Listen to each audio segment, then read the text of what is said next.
Сәлеметсіздер ме оқушылар? Отыра қойыңыздар. Оқушылар, біздер бүгінгі сабағымызды бастамас бұрын ең алдымен сергіту сәтін жасайық, иә?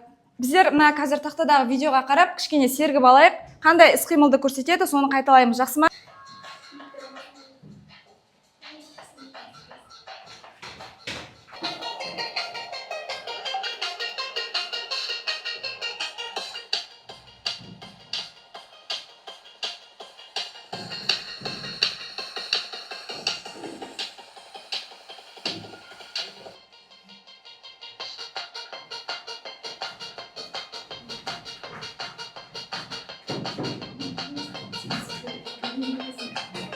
Сергіту сәтін жасап алған болсақ, енді барлықтарымыздың алдарымызда мынадай бағалы парақшалар бар, қараймыз. Осы жерге аты жөндеріңді жазасыңдар және 1-ден 10-ға дейін бүгінгі сабақ бойы орындаған тапсырмаларыңыз бойынша балдарды белгілеп отырасыздар. Оны сендер мына бағалау дескрипторына қарап белгілейсіңдер. Так, бұл жерде сәйкестендіру тәсілі және learning apps әр тапсырманың өзіне сай қасында балдары берілген, соны сендер қазір белгілеп отыратын боласыңдар. Түсінікті ғой, иә? Бірінші топта Амина, Инабат, Уалихан, Аяру мына топқа келеміз. Екінші топта Айжан, Ясмин, Мадияра, Аяру мына топқа келеміз. Үшінші топ Асылжан, Мусем, Каусар, Назиркем. Әр топ жайғасып аламыз. Жайғасып алған болсақ, ең бірінші жаңа тақырыпты бастамас бұрын үй тапсырмасына бір шолу жасайық, иә? Мына жерде сейфті ашу әдісі бойынша сендер қазір үй тапсырмасына арналған сұрақтарға жауап бересіңдер. Мына жерде әр кітапшаның артында бізде сұрақтар жасырулы тұр. Осы сұрақтарға дұрыс жауап бере отырып, біздер мына жердегі сейфтің код номерін табатын боламыз. Бізде мына жерде бірінші кітапшада берілген сұрақ. Қарайған ғалым кім? Кім жауап береді, оқушылар? Жасуша деген түсінікті ең алғаш қолданған ғалым кім? Айта ғой. Қолданған ғалым кім? Роберт Гукта, өте дұрыс, жайғаса ғой орныңа. Жарайсың. Оқушылар, бізде екінші сұрағымыз жасуша дегеніміз не? Кім жауап береді? Жауап бере ғой.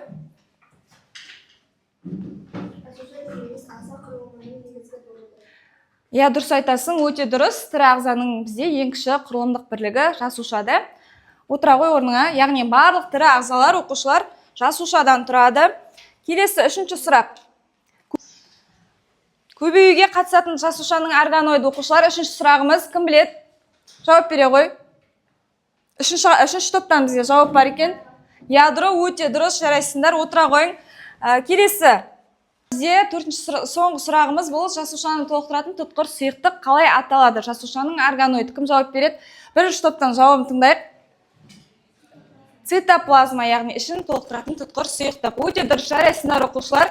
Бұл бізде өткен тақырып бойынша үй тапсырмасы болатын. Енді біздер қазір мына жердегі сұрақтардың артында жасырылған 6, 3, 4, 8. Бұл жерде бізде ненің суреті?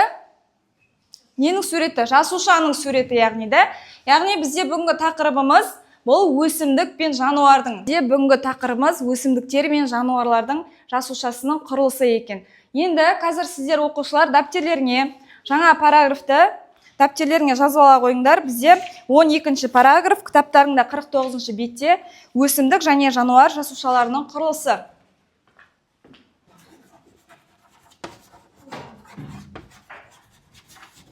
Өсімдік және жануар жасушаларының құрылысы, яғни бүгінгі тақырыбымыздың мақсаты бұл өсімдік пен жануардың жасушаларының құрылысымен танысу және оларды салыстыру. Әр қайсысының құрылысының ерекшеліктерін білу.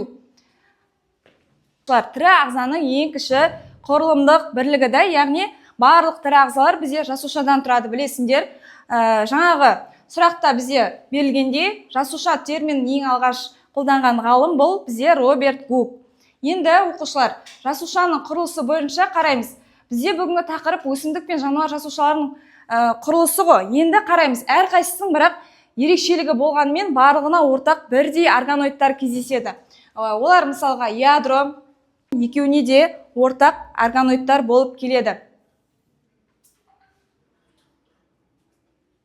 Мына жерде оқушылар қарасаңдар, микроскоп астындағы өсімдік пен жануар жасушаларының салыстырмалы көрінісін байқауға болады. Және де енді өсімдік жасушаларының ерекше органоидтарына тоқталайық.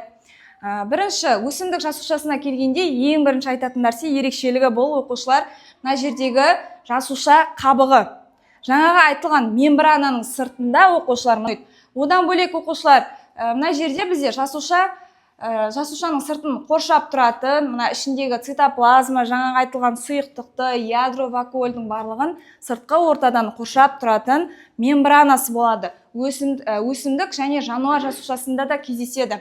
Одан бөлек цитоплазма, білесіңдер, жасушаның ішін толықтырып тұратын тұтқыр сұйықтық. Және митоя, яғни өсімдікте, саңырауқұлақта болады, бактерияларда болады жасуша қабығы. Өсімдікте жасуша қабығы оқушылар целлюлезадан болады. Бұлар өсімдіктің тік өсуіне көмектеседі. Жануарлар білесіңдер ғой, өздері икемді болып келеді, жануарлар қозғалысқа икемді болып келеді. Сондықтан олардың жасушаларында бұндай жасуша қабығы болмайды. Ал өсімдіктің жасушасының құрылысы тұрақты болып келеді сондықтан. Одан кейін мына жердегі бізде тағы бір ерекшелігі бұл пластидтер. Пластидтер, яғни өсімдікке түс беретін органоидтар. Өсімдіктердің түстері сары, қызыл түстер. Бұның барлығы оқушылар осы пластидтердің әсерінен туындаған нәрсе. Пластидтер бізде үшке бөлінеді: хромопласттар, хлоропласттар және лейкопласттар.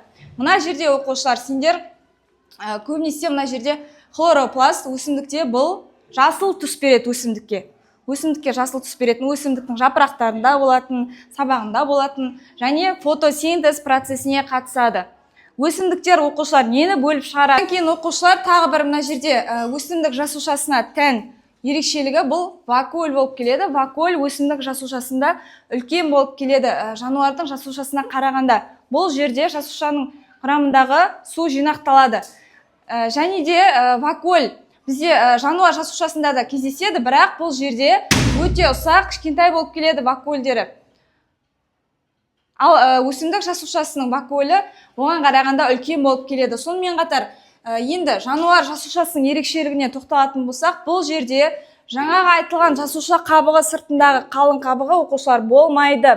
Бірақ тек қана жұқа мембранасы қабықшасы болады. Одан кейін мына жердегі вакуольдері өте ұсақ болып келеді. Өсімдік жасушасындағыдай үлкен вакуоль болмайды.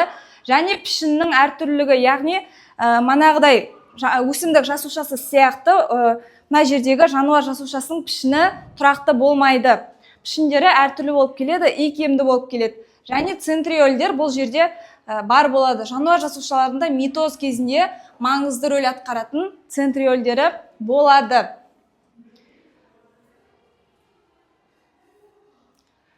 Енді оқушылар бұл жердегі ең басты айырмашылықтары сонымен қабырға және пластидтер, өсімдік жасушасында клетка қабырғасы және хлоропласттар болады, яғни пластидтер жаңағы айтылған. Жануар жасушасында екеуі де болмайды, тек қана мына жердегі икемді плазмалық мембранасы болады. Қозғалысына келетін болсақ, өсімдік жасушасы клетка қабырғасы арқасында қатты және тұрақты қозғалысқа қабілетсіз болып келеді. Ал жануар жасушасы икемді болып келеді, қозғалысқа қабілетті болып келеді. Екеуінің айырмашылығы бұл жерде сода. Одан бөлек энергия өндіруге келетін болсақ, өсімдік жасушасында фотосинтез арқылы күн энергиясын пайдаланады.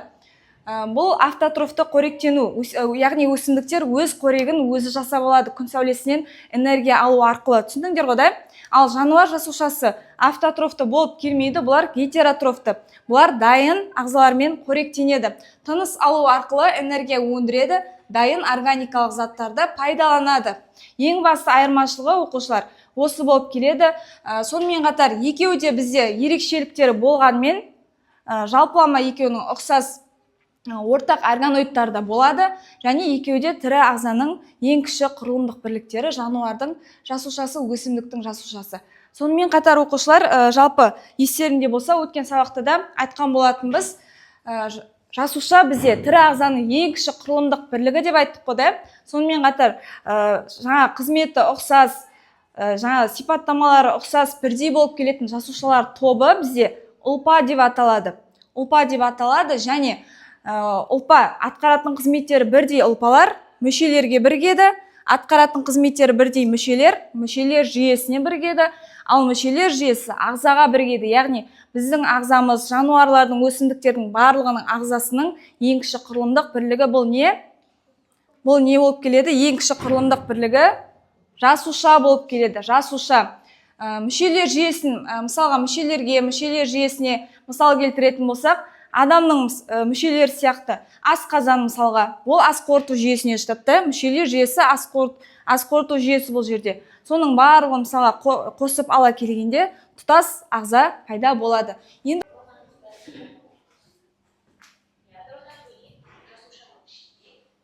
мына жерде жаңа айтылған құрылыстары ядро, цитоплазма, мембрана, ішкі көрінісі, ортасындағы ядро шыған, ядроның ішінде ортасында орналасады.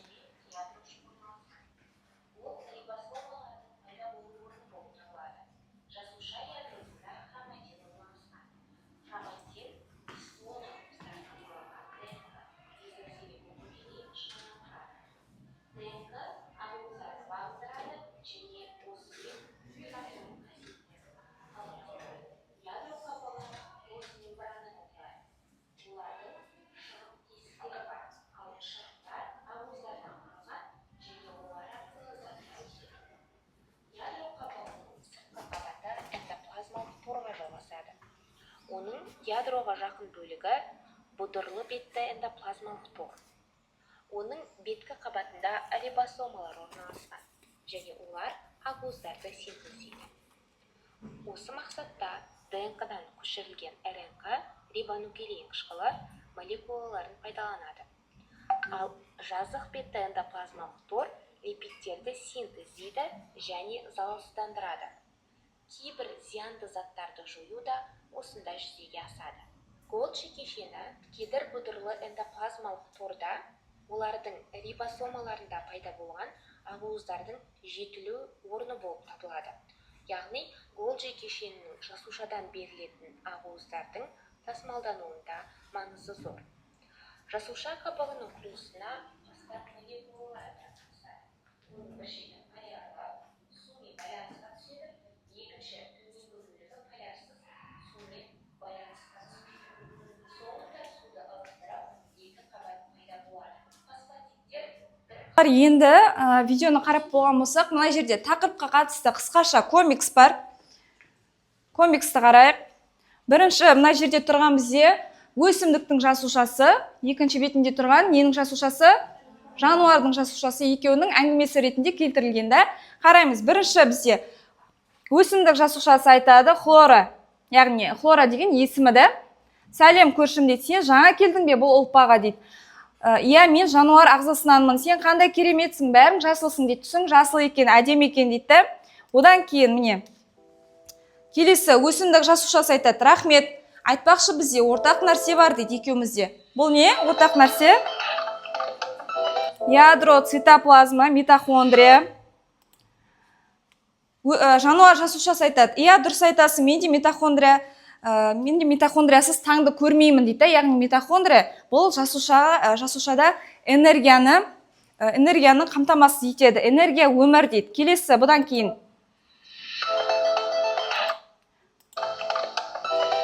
мына жерде айтады, жануар жасушасы айтады, бірақ сенің сыртың қалың ба дейді, қабырға сияқты ғой дейді. Жаңағы біздің айтқан мына жердегі жасуша қабырғасы да. Одан кейін өсімдік жасушасы айтады, ол менің жасуша қабығым қатты, бірақ сенімді дейді. Ал сенде ондай жоқ қой дейді. Жоқ, мен жасуша мембранасымен ғана шектелем. Сол себепті менің пішінім өзгеріп тұрады. Манағыдай біз айтқандай жануардың жасушасы икемді болып келеді де. Бұл жердегі жасуша қабығы дегеніміз өсімдік жасушасын қатайтады, оның қатайып тік өсуіне көмектеседі екен. Одан кейін міне, менде үлкен вакуоль бар дейді. Ішім толы сумен қоректік заттарға. Яғни вакуольда бізде сумен қоректік заттар сақталады да. Жануар жасушасы айтады, менде вакуольдер кішкентай ғана, сен сияқты үлкен қойма ұстамаймын дейді. Яғни бұл жердегі вакуольдары оның кішкентай болып келеді, сумен қоректік заттарды сақтайтын.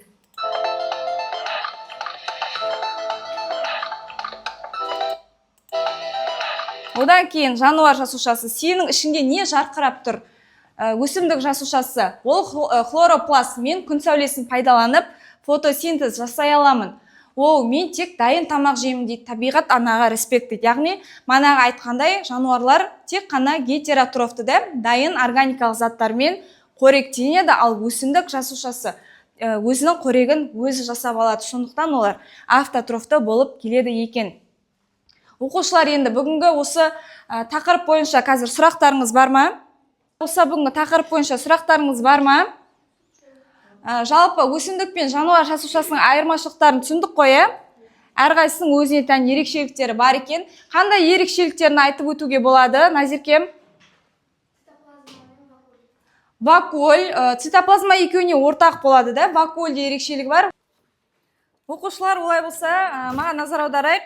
Мына жерде сендер қазір бүгінгі тақырып бойынша тапсырма орындайсыңдар. Бұл оқушылар жұп болып орындайтын тапсырма. Мына жердегі берілген терминдерді қасындағы анықтамалармен бірге сәйкестендіресіңдер. Яғни терминдер бұл жерде жасуша, ұлпа, мүше, мүшелер жүйесі. Қасындағы анықтамалармен бірге сәйкестендіре қойыңыздар. Оқушылар, бұл тапсырмаға арнайы 5 минут уақыт беріледі. Уақыттарыңды тиімді пайдаланып, жұп болып тапсырманы бірге орындай қояйық.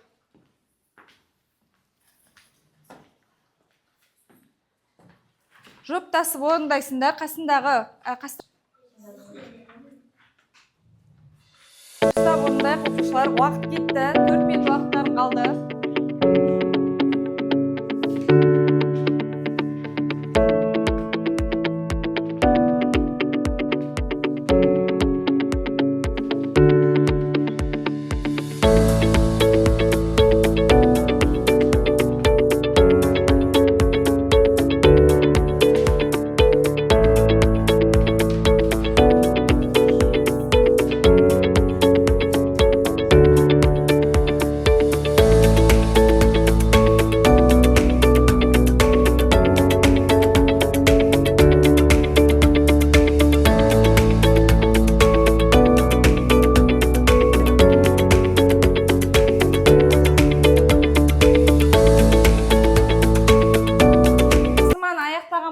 Уақытымыз бітті.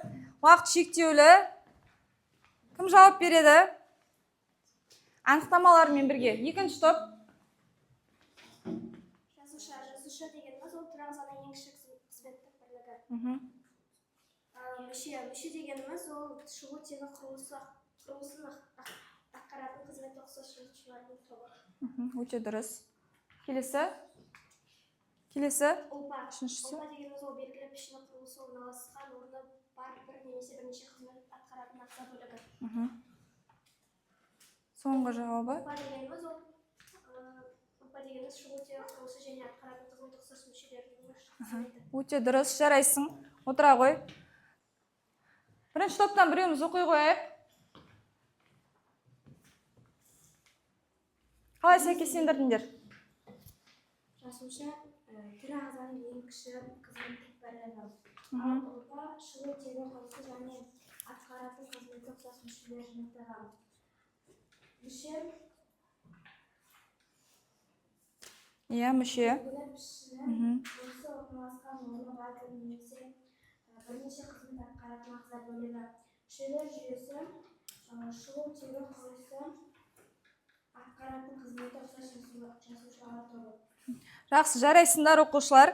Сонымен бір қайталап шығайық та, жасуша бұл тірі ағзаның ең кіші қызметтік бірлігі. Екіншісі ұлпа. Ұлпа дегеніміз бізде шығу тегі құрылысы атқаратын қызметті ұқсас жасушалар тобы. Келесі мүше бұл белгілі пішіні құрылысы орналасқан орны бар бір немесе бірнеше қызмет атқаратын ағзаның бір бөлігі. Төртінші соңғысы мүшелер жүйесі екен. Бұл бізде шығу тегі құрылысы атқаратын қызметті ұқсас мүшелердің жиынтығын атаймыз да, мүшелер жүйесі деп. Олай болса оқушылар, жауаптарыңыз өте дұрыс. Енді біздер оқушылар тапсырманың келесі бөлігіне көшейік. Келесі бөлігі бізде мына жерде ретімен орналастыру тапсырмасы бар. Ретімен орналастыр тәсілі. Бұл жерде мынадай түсініктерді үлкеннен бастап кішісіне қарай ретімен орналастырасыңдар. Яғни мүшелер жүйесі, жасуша, мүше, ұлпа, ағза. Бұл жердегі терминдер шашыраңқы берілген. Байқап тұрсыңдар ғой, шашыраңқы берілген. Бірінші мысалға қайсы? Мүшелер жүйесі ма? екінші жасуша ма, әрқайсысын ретімен бірге орналастырасыңдар. Оқушылар, бұл тапсырмаға да уақыт беріледі, 4 минут уақыт берем. Уақыт шектеулі, бұны топ болып бірге орындай қояйық, топ болып ақылдасып, әрқайсысын ретімен келтіреміз. Топ болып бірге ақылдасып орындаймыз.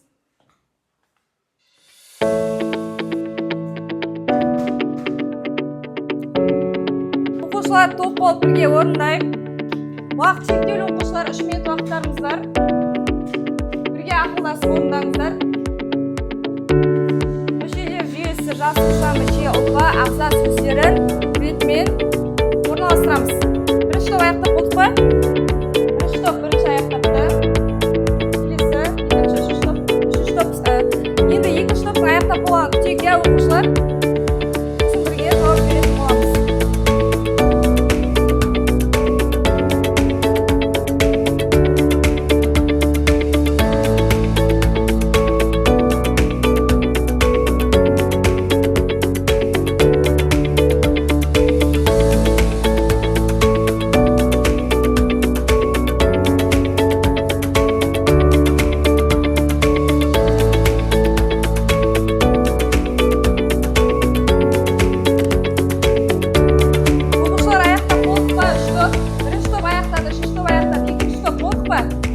Олай болса уақытты тоқтатайық. 2 минут уақыт бізге жеткілікті болды. Енді біздер мана бірінші, екінші топтың жауабын тыңдадық. Енді үшінші топтың жауабын тыңдайықшы осы тапсырмада. Қалай белгіледік, қалай ретімен орналастырдық? Бірінші ретте жасуша, жасушадан кейін ұлпадан кейін үшінші болып мүше сөйледі. Мүшеден кейін мүшелер жүйесі, мүшелер жүйесінен кейін ағза тісі. Өте дұрыс, жарайсыңдар оқушылар, отыра қойыңдар. Енді қарайықшы оқушылар, барлығымыз тексеріп шығайық, дұрыс ретімен орналастырдық па? Бірінші, бұл бізде жасуша, себебі жасуша тірі ағзаның ең кіші құрылымдық бірлігі де. Одан кейін мана айтылғандай, қызметі ұқсас жасушалар тобы ұлпаны құрайды. Келесі ұлпа жасушадан кейін. Одан кейін мүшелер жүйесі, ең соңында үлкені бұл бізде не? Ағза, ағзамен аяқталады. Барлығымыз осылай ретімен орналастырдық па? Олай болса, оқушылар, жарайсыңдар. Енді біздер соңғы тапсырмамызға көшейік. Соңғы тапсырма бізде мына жерде Леоник Апс арқылы орындайтын боламыз.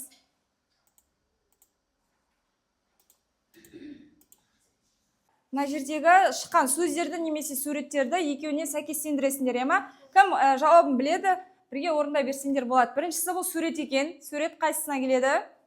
Жануар жасушасы. Келесі, гетеротрофты қоректендіру әдісі.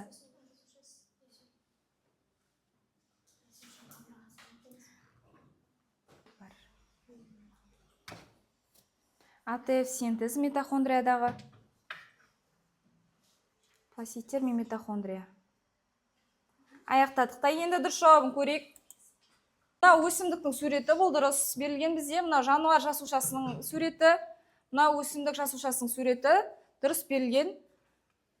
Автотрофты өсімдікке тән болып келеді, одан кейін митохондрияда АТФ синтезі жануар жасушасына тән, өте дұрыс.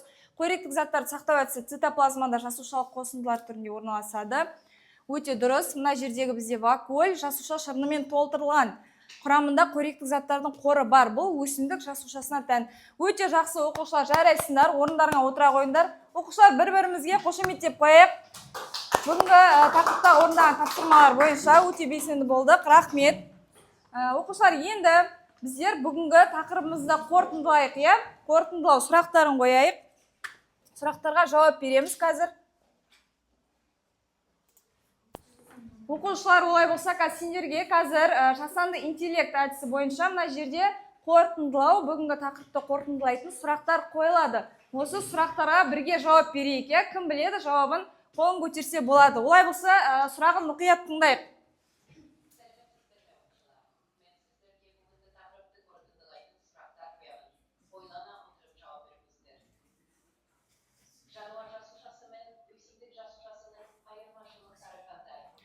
Бірінші сұрақ, жануар жасушасы мен өсімдік жасушасының айырмашылықтары қандай? Олай болса, оқушылар, жаңағы бірінші сұрақ бойынша жасушаның, яғни өсімдік пен жануар жасушасының басты айырмашылықтары қандай екен? Кім біледі? Дауыстап айта беріңдер. Жасуша қабығы, пластиттер, вакуоль, өте дұрыс. Ең басты үш үлкен айырмашылықтары да. Олай болса оқушылар, енді мына жерде екінші сұрақты мұқият тыңдап алайық.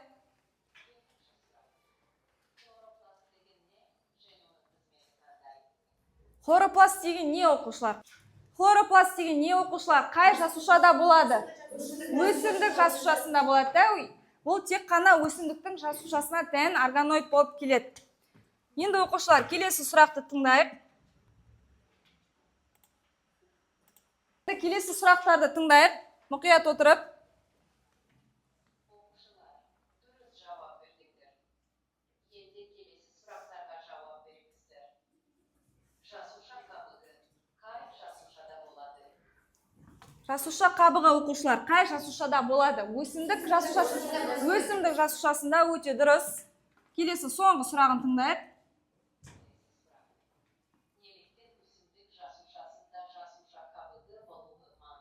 Не себепті болуы маңызды өсімдік жасушасында жасуша қабығының? Оның қандай ерекшелігіне байланысты? Мысалға мана айттық, жануарлар жасушасы икемді болып келеді, иә? Яғни өсімдіктің тік өсуіне көмектеседі да, тік өсуі үшін, қатты өсуі үшін сыртқы қабығының. Оқушылар, олай болса енді бүгінгі тақырыбымызды қорытындылайық. Оқушылар, олай болса бүгінгі тақырыптан енді қорытындылайық бүгінгі сабағымызды. Бүгінгі тақырыптан сендер өздеріңе не ала білдіңдер? Бүгінгі тақырыптан не үйрендіңдер? Мақсатымызға жеттік пе бүгінгі? Не үйрендік? Ненің ерекшеліктерін үйрендік? Яғни жасушаның ішінде өсімдік пен жануардың жасушасына қандай органоидтар тән? Әрқайсының ерекшелігі қандай? Әрқайсының қасиеттері қандай? Соны бүгінгі сабақта сендер білдіңдер да, үйрендіңдер. Оқушылар, енді бүгінгі сабағымызды біздер қорытындылайық, кері байланыс жасаймыз. Ол үшін қазір сендер мына жердегі тақтаға бағдаршам әдісі бойынша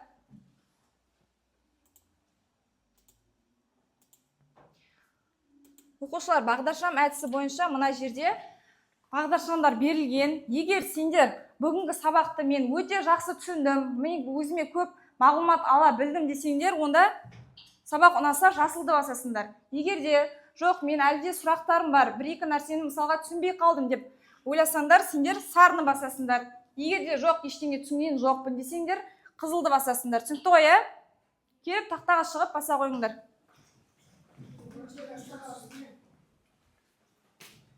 Тақтаға шығамыз, оқушылар барлығымыз шығып, кері байланыс жасаймыз. Үш түстің біреуін таңдаймыз.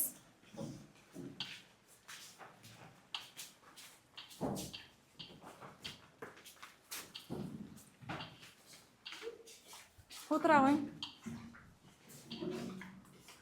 Жарайсыңдар оқушылар, өте жақсы көрсеткіш. Бүгінгі сабағымызды сонымен қорытындылайық, иә? Бүгінгі сабаққа қатысқандарыңызға рахмет. Оқушылар, өте жақсы көңіл күйде бастадық. Осындай көңіл күйде аяқтадық деп ойлаймын. Бүгінгі сабақ ұнады ма? Олай болса, бүгінгі сабағымызды аяқтайық.